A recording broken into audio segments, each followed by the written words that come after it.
பெரும் தனவான், இந்த பெரிய பணக்காரங்க அப்படின்னு சொல்கிறாங்களே, பெரிய பணக்காரையன் அவன் அப்படின்னு.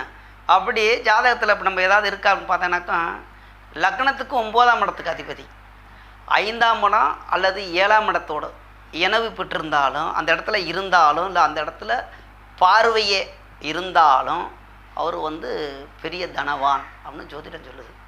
அதே மாதிரி ராசிக்கு 9ஆம் இடத்துக்கு அதிபதி 5ஆம் இடத்துல இருந்தாலும் 7ஆம் இடத்துல இருந்தாலும், இல்லை 5ஆம் இடம் 7ஆம் இடத்தில் பார்வை பார்த்தாலும் பெரிய தனவான். புரியுதுங்களா?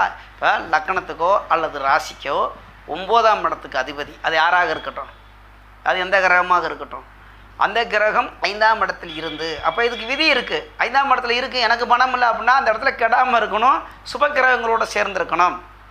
நான் சொல்கிறது விதி. அப்போ எனக்கு இருக்குது பணம் இல்லை அப்படின்றக்கூடாது, அந்த இடத்துல சுபரோட சேர்ந்துருக்கு, அவனோட நிலப்பாடு என்ன, அதை அனுசரித்து பணம்